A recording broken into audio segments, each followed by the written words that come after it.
Thank you. I would like to begin by thanking the organizers of the event for all they have done. Maybe aside from my presentation, it seems like a very impressive program and a wonderful setting. And I know how much work it is to organize these kinds of events because my colleague, Professor Attridge, and myself organized a similar event on Dominicans in Vatican II this past May. And I think that this type of event, as has already been said, is a significant contribution not only to the order, but to contemporary scholarship that touches many disciplines, history, philosophy, sociology, etc. And as was said, I'm also honored to sort of represent the Canadian Dominican province. The relationship may not be that long-standing in terms of 800 years. It's maybe about 60-year relationship. But I think it's a profound relationship. I don't know if there are friars who remember Guy Pelletier, who died just a few months ago, but he was the one who actually gave me this habit. So he was prior of Montreal when I entered the order.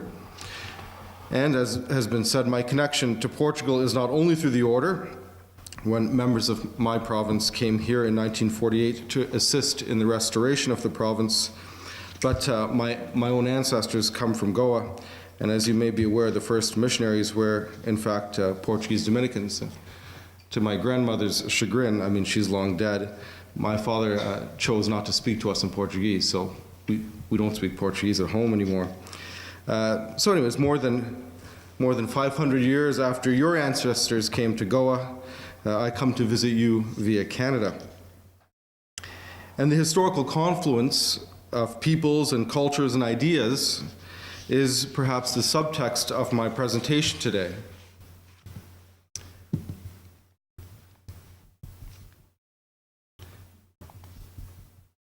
So in Epiphany 1948, Father Louis-Marie Sylvain, who became the first provincial after the restoration of the province of Portugal 12 years later, wrote a letter to the Canadian Dominicans describing the first few months of the three Canadian Dominicans in Portugal.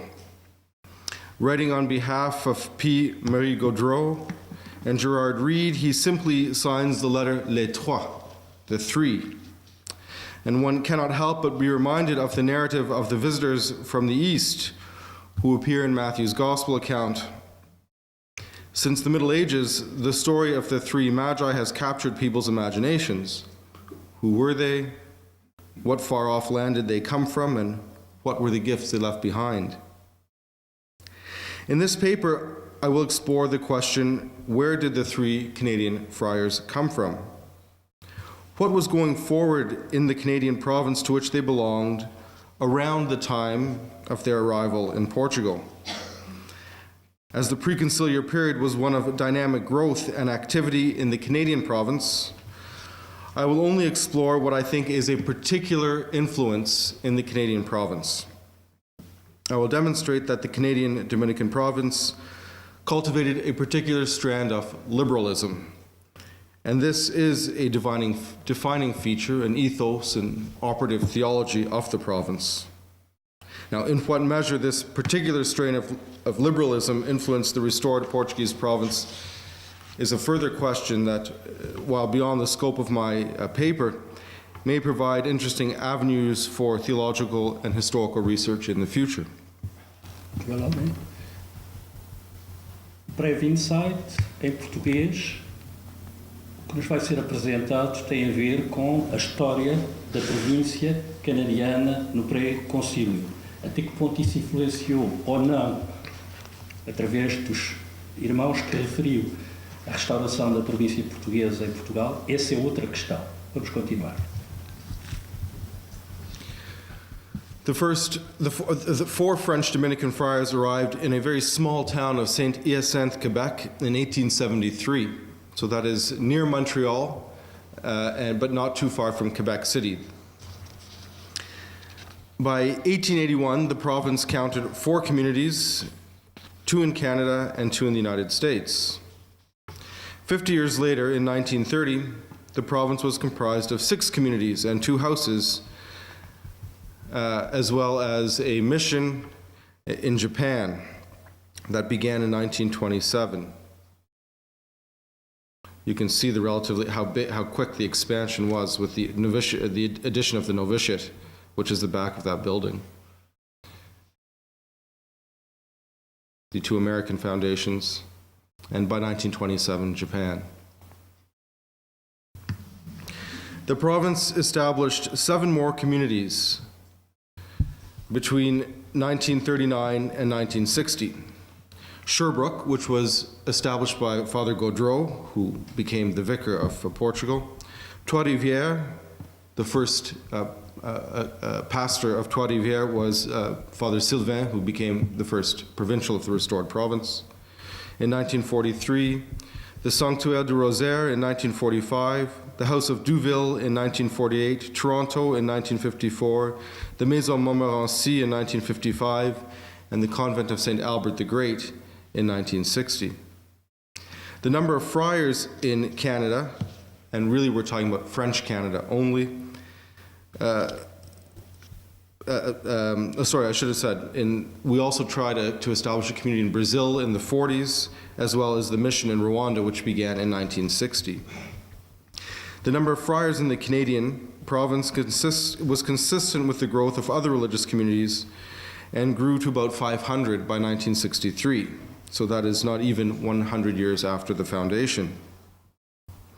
And a unique and unifying thread throughout this period of development is a strain of liberalism, unlike the ones condemned by the Church, but still an alternate to the dominant and official position of the Church on state-church relations.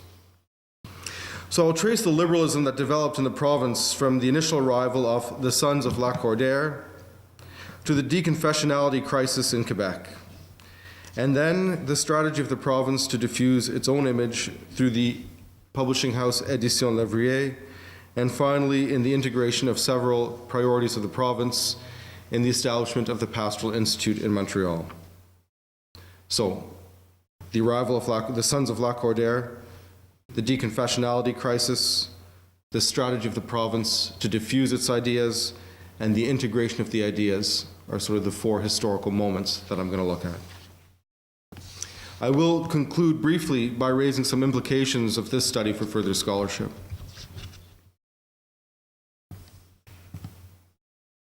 The first French Dominican friars, as I said, arrived in 1873, just 6 years after Canadian Confederation.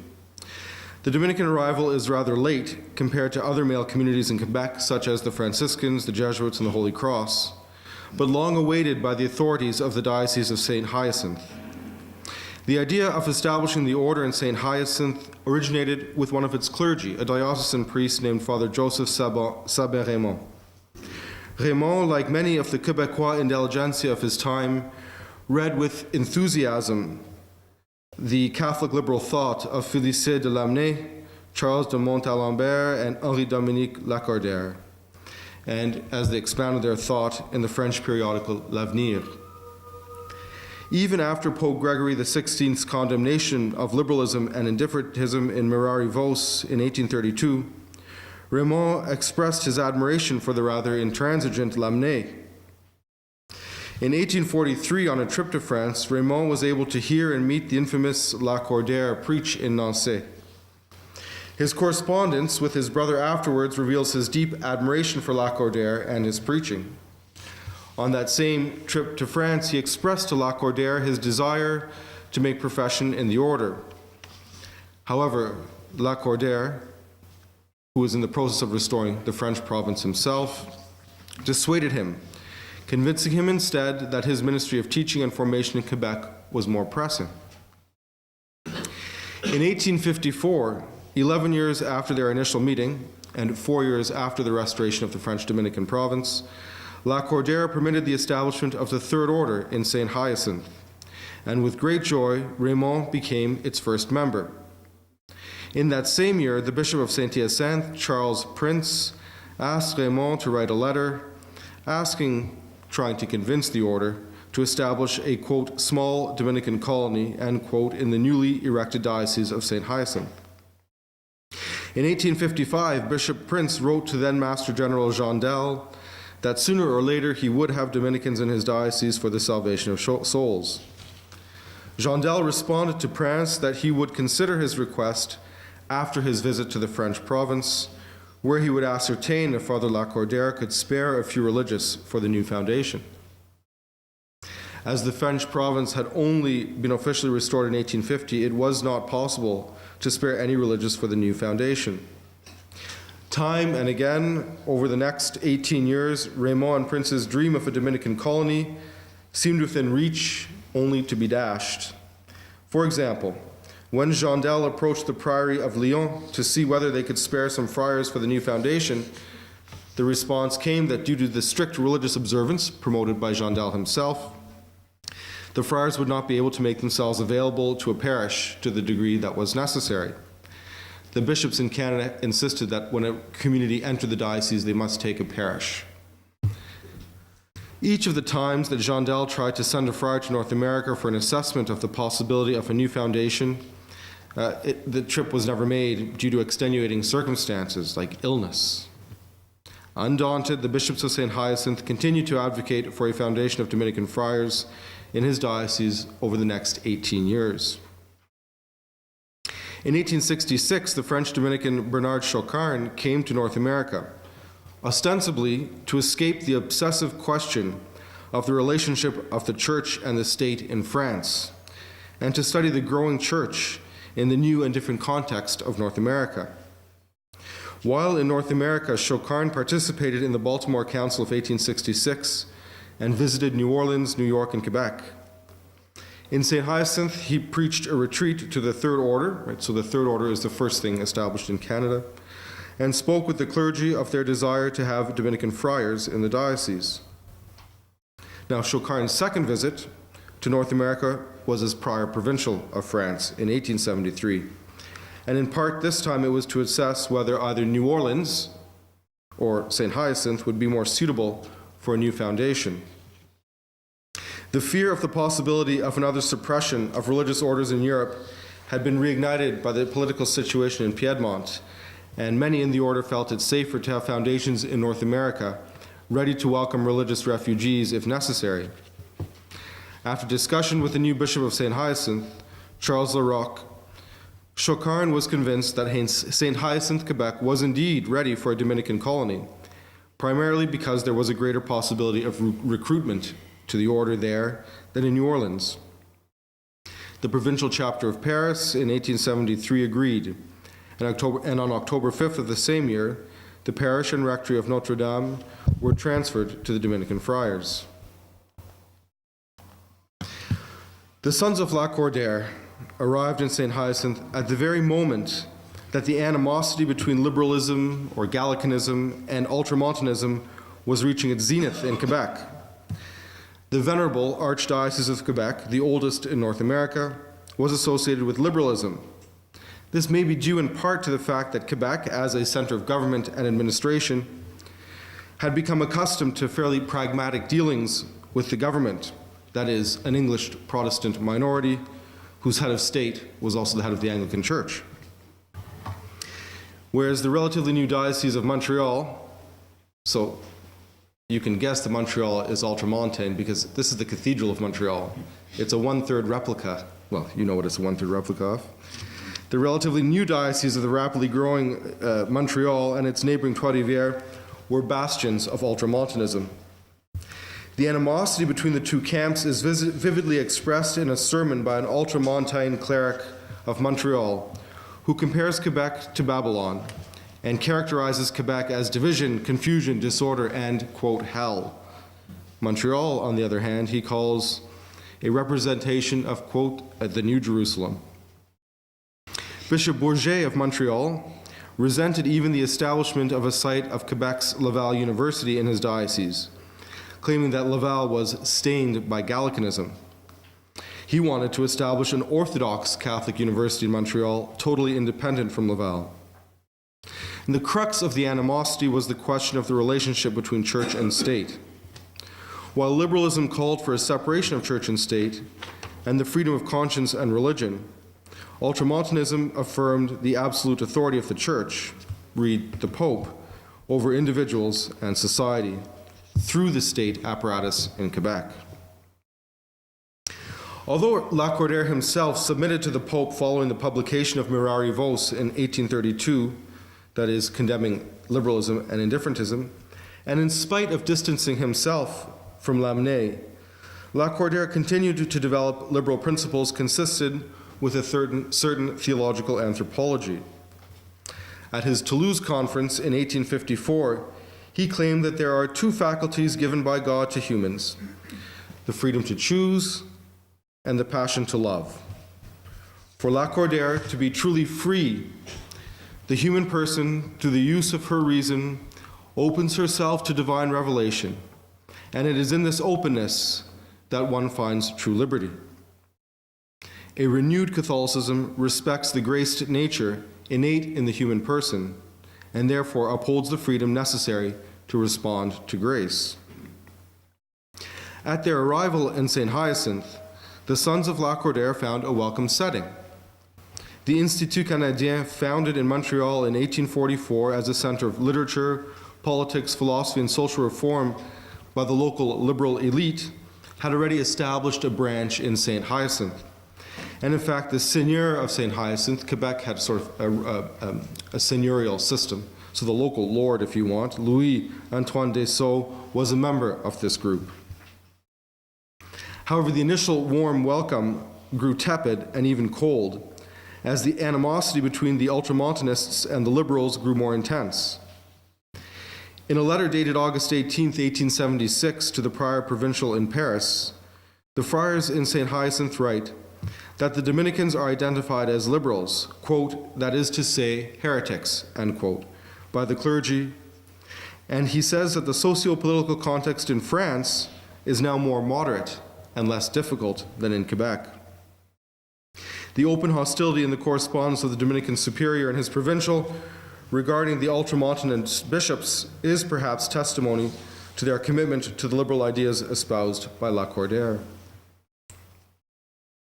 The liberal ultramontane crisis necessitated the intervention of an apostolic delegate in the person of George Conroy, who in 1877 managed to obtain the publication of a pastoral letter of the Quebec bishops that repeated the various ecclesial condemnations of liberalism, but left it to the conscience of the individual to judge who might be the subject of the condemnations. So, since they didn't name, the condemnations didn't name people, right? The letter, while it condemned what was condemned, the ideas, they never said whose ideas they were. That was up to the individual conscience of the person. And they also, the Quebec bishops, made their statement without any reference to political persuasion. The liberal ultramontane hostility was probably one of the reasons that the next two of the three foundations of the Canadian province were in the United States of America. That was Lewiston, Maine, and Fall River. The Canadian Dominican province has its provenance as Sons of Lacordaire. Its position in subsequent liberal ultramontane debates remain, I think, consistent with Lacordaire's thought and becomes a determinative thread that runs throughout the history of the province until the Second Vatican Council, when I think their position is largely accepted in the conciliar documents Gaudium et Spes and Dignitatis Humanae. Só para situar quem tenha mais dificuldade em seguir o inglês, portanto, estamos a situar uma primeira fase relativa ao século XIX, ao estabelecimento da ordem no Canadá, no debate que se estava a estabelecer no interior da Europa entre um catolicismo de feição liberal, com referência central a Lacordaire, e um catolicismo qualificado de ultramontano, com esta referência central a Roma, com a condenação do jornal Mirari Vos, portanto, com a condenação de 1832, destas duas grandes afirmações do liberalismo. Este foi um grande debate no interior do catolicismo do século XIX, que se transpôs também para o Canadá. É isso que estamos a aprender. E há aqui uma genealogia que se está a estabelecer, dizendo que a ordem dominicana estabelecida no Canadá é, em boa medida, herdeira, filha de Lacordaire. E depois entrou aqui nas especificações mais de natureza teológica, distinguindo entre as condenações das ideias e das pessoas com a intervenção de um delegado apostólico enviado ao Canadá no final do século XIX, concretamente 1877. Por outro lado, chamou a atenção, como este debate que se está a travar no Canadá, recebe o receio que se vivia na Europa de novas políticas anticongregacionistas, digamos assim, e, portanto, o novo mundo, Canadá à cabeça, mas também outros países, como porta de saída para os refugiados religiosos expulsos da Europa e, portanto, podiam aí encontrar poios de abrigo. A second point, deconfessionality. Arguably, from the British conquest of New France until the 1960s, the Church in Quebec had successfully imposed unanimity of social and cultural values in Quebec, or largely in French Canada. The period of around 1930, so after the Depression, until 1960-63, the beginning of the Council, witnessed various changes to these unanimous values and to the hegemony of the Church in political and social spheres. The growing erosion of church authority was signaled by neo-nationalism based on language and not religion or race, language, and that's still the case today. Economics, free from religious control. A consumer society that was developing even outside of Quebec. The increasing state intervention in three areas: education, health, and social welfare. And lastly, legislation counter to the hierarchy's position. So, for example, Quebec is the last province to have universal suffrage because the Church opposed the rights of women to vote, but the legislation still went through. So the modern state increasingly became involved in the three important areas of education, health, and social services that until then had fallen exclusively under the purview of the Church. Now, at the same time, the increasing needs made it really impossible for the Church to respond adequately. For example, the number of students from primary school to university totaled 728,000 in 1945, but nearly doubled by 1960 to 1.3 million. Likewise, the number of healthcare workers rose from 48,000 in 1951 to almost 80,000 in 1960. So in some sense, the church organizations were unable to respond to the growing needs. A third factor in the shift from church-controlled to state-regulated education, health, and social services was the growing professionalization of laity in the fields. Religious communities could simply no longer respond to the social needs of the day. Whether based on a neo-nationalism that turns away from the past and the conservation of tradition with unfettered faith in the future, or whether a neoliberal approach that contests the Church's role in legislation, favoring local participation in legislation, it is without a doubt that the place of the Church in society, and more particularly in its political function, was being contested in the period after the Great Depression, so beginning in the 1930s. Some Catholic thinkers after the Great Depression sought to rethink the church-state relationship. They proposed alternatives to revolutionary Marxism, fascism, and unbridled capitalism. Far from opposing state intervention, these thinkers encouraged the intervention of state in social and economic planning. At the same time, they believed in a program of re-Christianization anchored on pluralist ideology that stressed more collective implications of spirituality and salvation. A program specifically enjoining Catholic laity to engage in social and political activism as one of the conditions of salvation. One of these thinkers was a young Dominican named Georges-Henri Lévesque. Educated at the School of Social Sciences at the University of Lille between 1930 and 1933, after his studies in Canada, Lévesque began teaching moral philosophy and sociology at Laval University upon his return. He was the founding dean of the Social Sciences faculty at Laval from 1938 to 1955, the founder of the periodical Ensemble, which he directed from 1939 to 1944, and the architect of the modern cooperative movement in Quebec from 1940 to 1955. He was also the founder of Maison Montmorency and its director from 1955 to 1963, and I'll say something about the Maison Montmorency later. And at the invitation of the Rwandan government, he went to Butare in 1963 to establish the National University and serve as its first president until 1971. In a 1935 article, Lévesque challenged, perhaps for a first time, the prevailing social ordering that had been in place since the time of Confederation in Quebec, namely, quote, an all-encompassing confessionalism, end quote. Quebec and all its social institutions were explicitly Roman Catholic, so not just parishes and schools, but also Action Catholique, the JOC, the JEC, the Caisse Populaire, the unions, the cooperatives, all explicitly Catholic. Lévesque argued for the deconfessionalization of cooperatives and their political and racial neutrality. According to Laval theologian Gilles Routier, non-confessionality entailed an interior acceptance of faith without necessarily an exterior manifestation. And although these cooperatives should act in a manner consistent with Catholicism, they should not be Catholic institutions in the strict sense. This was certainly the first, but not the last debate on the church-state-society relationships in Quebec and in the discussions on religious freedom. Both the Quebec Episcopacy and the Jesuits reacted strongly against Lévesque's position because they feared, first and foremost, a loss of control of the education system.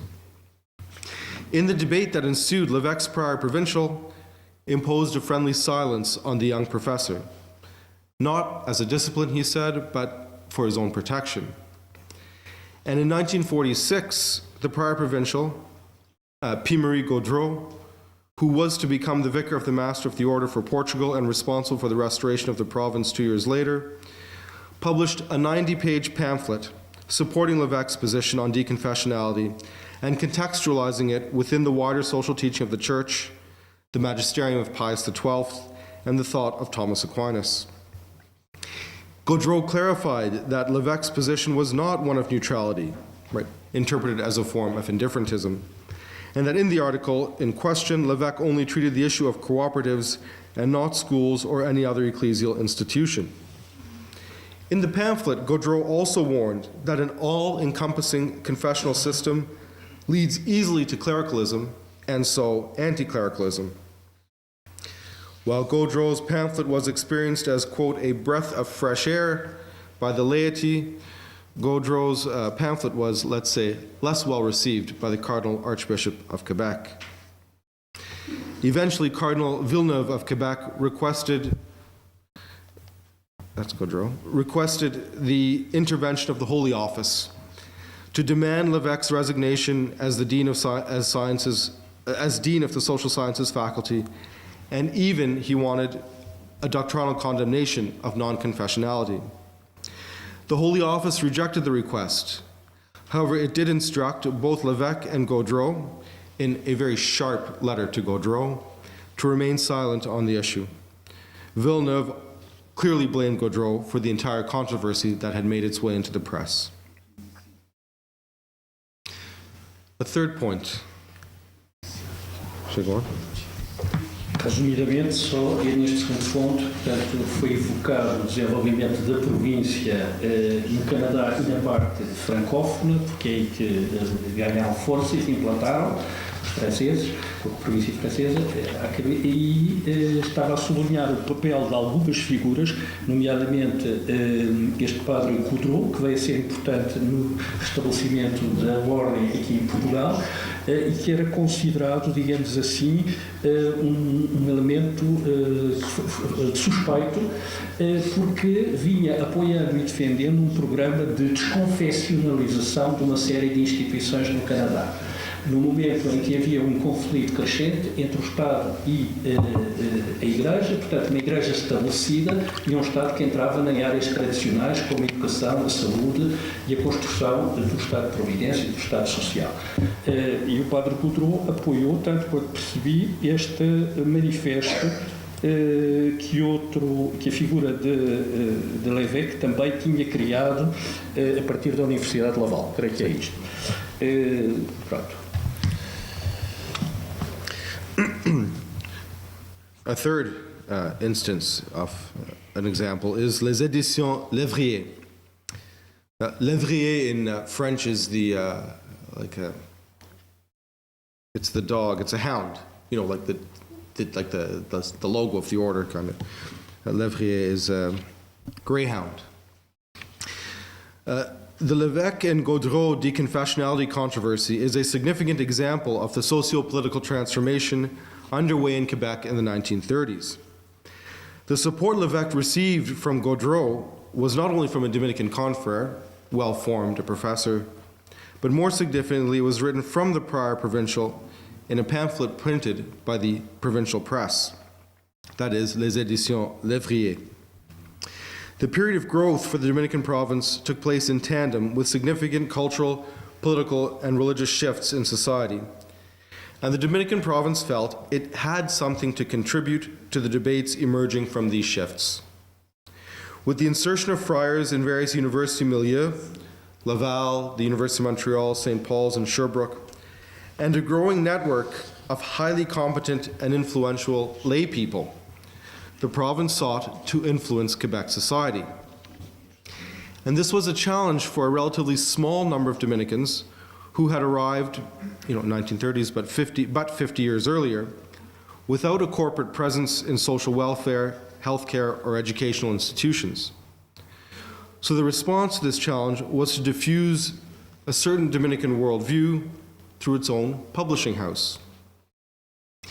Les Éditions Lévrier began as the Imprimerie Excelsior in the Priory of Notre-Dame-de-Grâce in Montreal in 1930, and as the Œuvre de Presse Dominicain at the Studium of the province in Ottawa in 1932. The publishing activities of the province were consolidated under the leadership of Benoît Mailloux and Luc Lacroix in the creation of Les Éditions Lévrier in 1937 in Montreal. Between 37 and 75, it published more than 198 titles. Between 1944 and 1951, Lévrier published an average of 13 titles a year. The early publications were dominated by Dominican professors and academics, but later publications had a wide range of authors and focused on titles relatable to popular preaching and apostolates. In total, the majority of authors were Dominicans, but as much as 38% of the authors were lay people. The least amount of titles were in academic theology, philosophy, social sciences, and psychology, only 22%, while 34% were in preaching, theater, poetry, and youth-oriented material. Most of the titles, 42%, were in popular spirituality and psychology. The impressive network of scholars and specialists involved with the Éditions Lévrier came from a variety of backgrounds in humanities and social sciences, literature and poetry, spirituality, psychology, and catechism. The authors were committed to the vision of Lévrier, sacrificing authors' rights and dues in most cases. A publishing house under the auspices of the Dominican province furnished the province the freedom to circulate its ideas and beliefs without needing to submit to the imprimatur, either of another religious community or of the local bishop. Its audience was not strictly academic and intellectual, but those interested and committed to a deep and reflective appropriation of the faith. In addition to diffusing its own positions, the Éditions Lévrier projected an image of the Canadian Dominicans. The result of the publishing activities for the province was both access to new ministries and recruitment. As publishing historian Yvon Cloutier concludes, the hybridity of the Dominican titles reflects the hybridity of their apostolic priorities.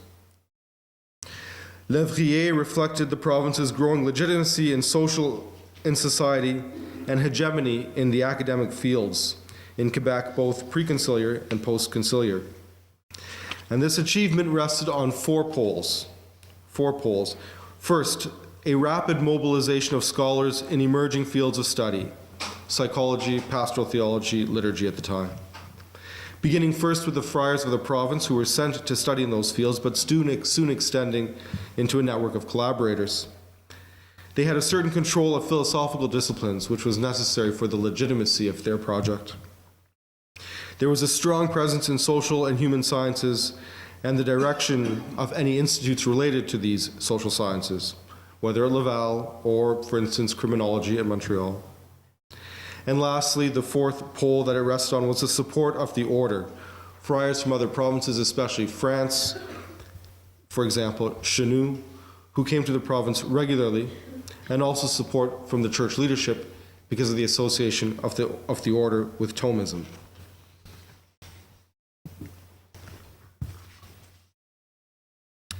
A last example is the integration of these priorities in the Institut de Pastoral.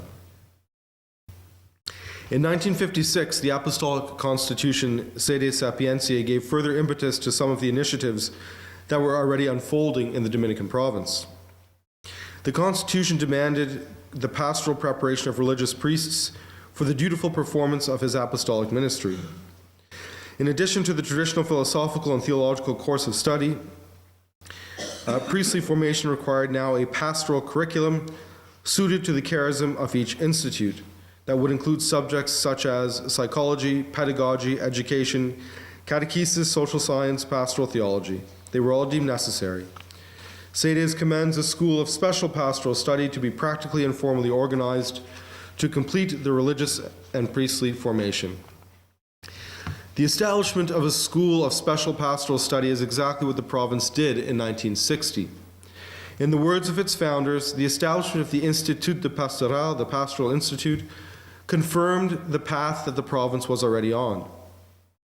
An École de Pastorale et Prédication, a school of pastoral and ministry and preaching, had already been in operation under the direction of the Dominicans R.M. Hébert and T.M. Milot in Quebec City, and moved to Montmorency in 1955. Its purpose was to teach young Dominicans to preach. Now, as I mentioned before, the Maison Montmorency was established in 1955 with Georges-Henri Lévesque having resigned as Dean of the Social Science Schools in Laval, serving as its director. In addition to housing the École de Pastorale et Prédication, that ministry and preaching, it became a center for exchange and reflection on often very controversial issues, which would later play out in Quebec's Quiet Revolution. The Maison Montmorency hosted hundreds of secular and religious conferences between 1955 and 1963. Action Catholique considered Maison Montmorency a, quote, center of high culture for meetings of religious and civil lay people interested in social problems. After his term as Prior Provincial of Portugal, Father Sylvain returned to the Canadian province as superior of Maison Montmorency in 1966.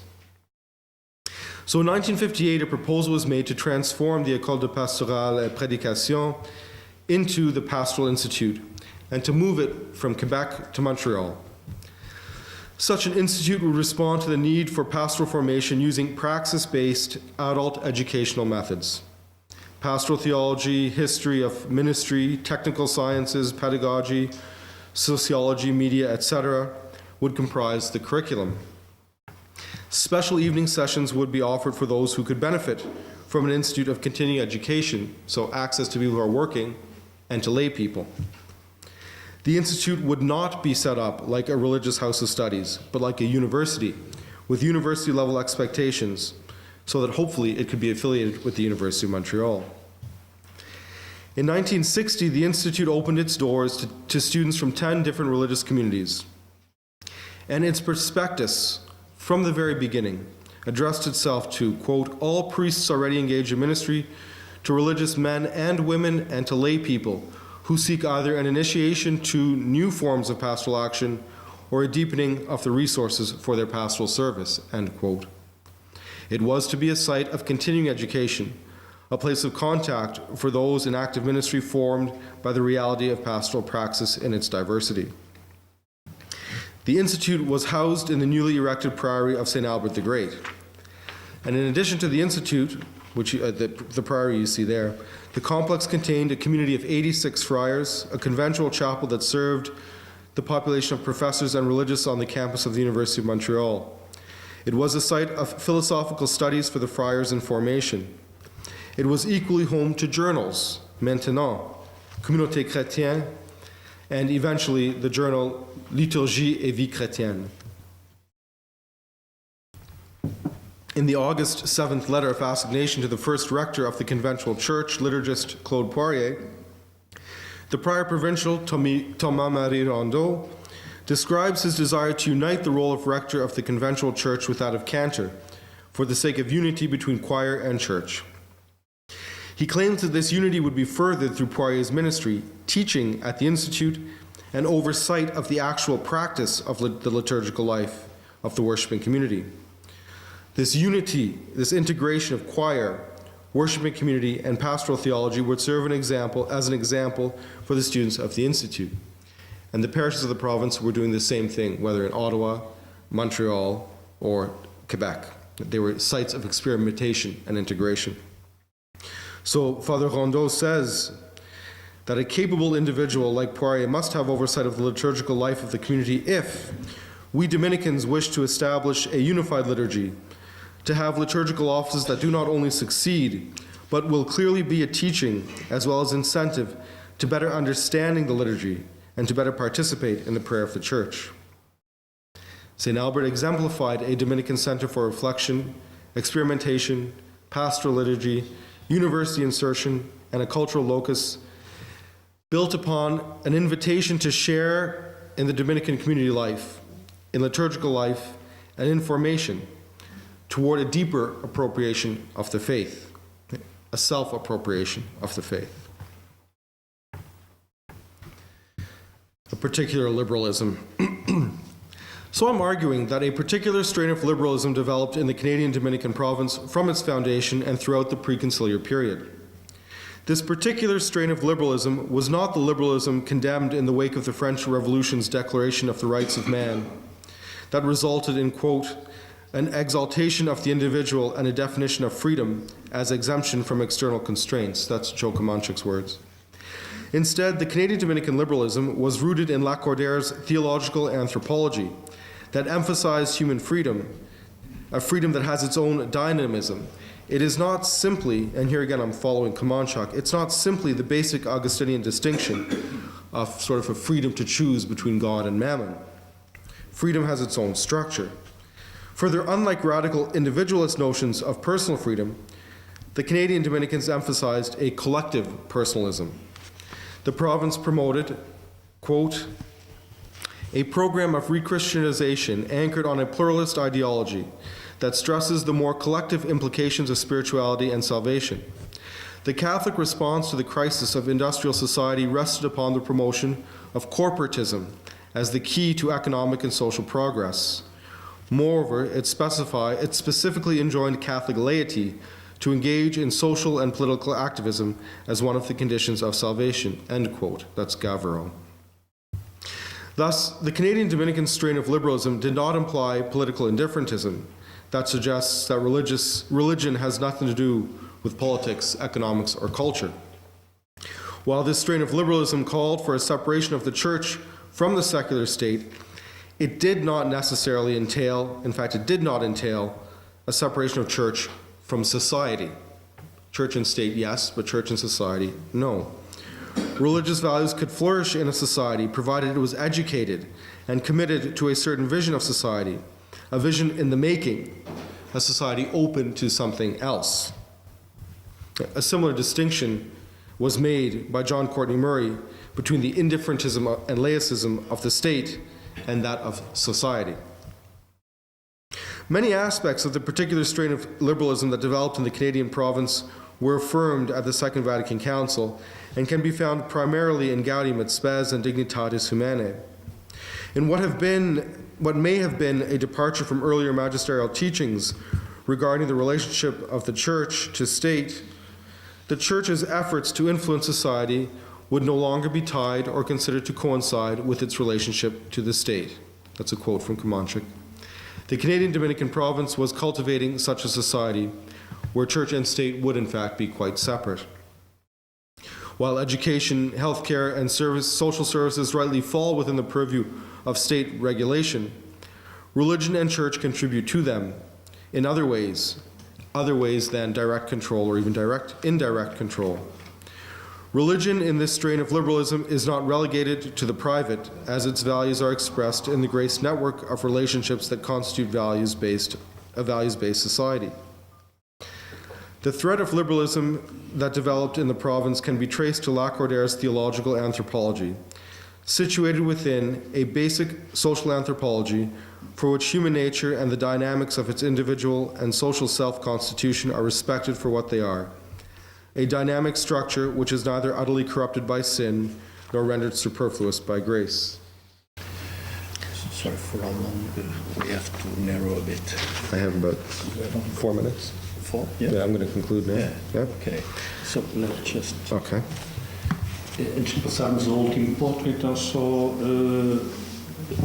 resumir, estamos no fundo a falar do período que vai dos anos 30 aos anos 60 e no desenvolvimento no interior da comunidade dominicana do Canadá, daquilo a partir de algumas iniciativas que aqui foram lembradas, nomeadamente o aspecto, o trabalho editorial, sem recurso ao imprimato, fosse das autoridades diocesanas, fosse das autoridades da Ordem, a criação do Instituto de Pastoral em 1956 e associada a ele a comunidade dominicana de Santo Alberto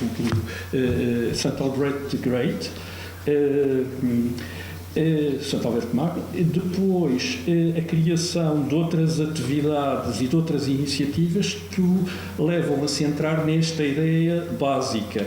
Está-se diante de um catolicismo que pensa a sociedade com abertura para a questão da liberdade, não à maneira da definição da liberdade pós-Revolução Francesa, que tinha sido condenada, mas uma liberdade que se recentra numa antropologia e numa teologia que bebem Lacordaire. Paro aqui, depois poderemos ver o que é que isso quer dizer melhor, e ao mesmo tempo muito próxima de uma concepção da liberdade que se encontra também na figura de John Murray, aqui citada, que foi o jesuíta americano que muito contribuiu para a redação da Dignitatis Humana, portanto a declaração do Concílio Vaticano II sobre a liberdade religiosa. E, portanto, há aqui aquilo que foi chamado uma antropologia social no que diz respeito à relação do cristianismo com a sociedade na linha da tal desconfessionalização, mas que não se confunde com um laicismo, mas com uma abertura, digamos assim, da sociedade a outras dimensões.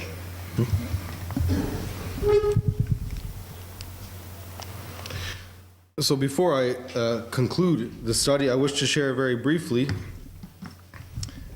my own thoughts on the implications of such a study for the ongoing scholarship of Dominican history, especially as it may relate to the Portuguese context, the topic of this conference. First and most generally is the systematic issue. That is, the conception of the relationship between nature and grace, or nature and sin, or sin and grace, as operative in sociocultural realities, inasmuch as nature and grace is the theological category in which to situate liberalism. A second implication regards theological method, namely, how does history, knowledge about what was going forward at a certain time and place, inform systematic theology? What is the relationship between systematic theology and historical theology? Right? So, if theology is no longer deductive and abstract, but inductive and empirical. Two last but related implications. First, how does a historical specificity determine an expression of liberalism? What were the sociological factors that render this strain of liberalism different from that of France or the United States or Portugal? Next, if the Canadian Dominican province did indeed develop a particular strain of liberalism, did it influence the restored Portuguese province? My own research is far from conclusive, as I was only able to examine the archives of the Canadian Dominican province. And in the material I examined, the first three Canadian friars, one of them there is being sworn in as a provincial. In the material that I examined, the first three friars were really concerned with governance, administration, finance, formation, and the regular life. And there's little evidence to determine how, in the period that I'm dealing with, the Canadian Dominican liberalism may have played out here in Portugal. Nevertheless, if there is such an influence of this particular strain of liberalism, then the Dominican province of Portugal may have had a view of the relationship between religion, church, state, and society, at least at the time of the council, different than, for example, Spanish Dominicans next door, or certainly the Portuguese hierarchy, who resisted the innovations of Dignitatis Humanae. So to conclude, the affinity that Father Raymond, the first Dominican in Canada, had with the liberalism espoused by Henri-Dominique Lacordaire found an initial welcome in St. Hyacinthe in 1873. This liberalism was based upon a Thomist appropriation of the relationship between nature and grace. In the decades that followed, the province contextualized this theological anthropology into various activities. The shifting socio-political and ecclesial landscape in Quebec raised serious questions about the nature of the state, society, and the role of the church within the collective. Within this sometimes treacherous landscape, the Canadian Dominican province projected a particular image of itself and vision of society.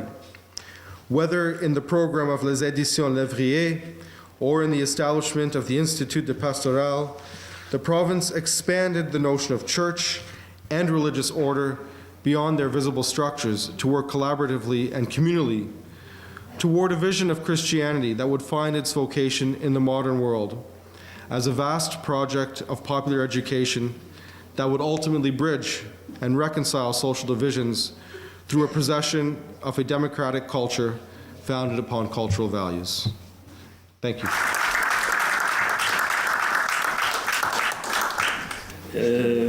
E referia a questão sistemática, nomeadamente o velho debate entre natureza e graça, portanto, a questão do pecado e da salvação, a questão de uma visão nova da teologia, de uma teologia mais indutiva, e não só dedutiva ou especulativa, e esta abertura aos tais traços de um certo tipo de liberalismo que podemos encontrar dentro deste filão de reflexão antropológica que faz remontar o próprio Lacordaire. E diz que é possível que isso tenha estado presente, evidentemente, na formação e no contributo dos irmãos dominicanos que vieram para Portugal, nomeadamente o padre Rondot. Referiu como contraponto o desenvolvimento desta concepção a outras concepções de catolicismo vigentes na época, nomeadamente dos dominicanos em Espanha, creio que foi isso, ou a concepção dominante no catolicismo português à época. Estamos aqui na relação entre Igreja, sociedade, Estado. Um tripé que encontramos também na própria história portuguesa.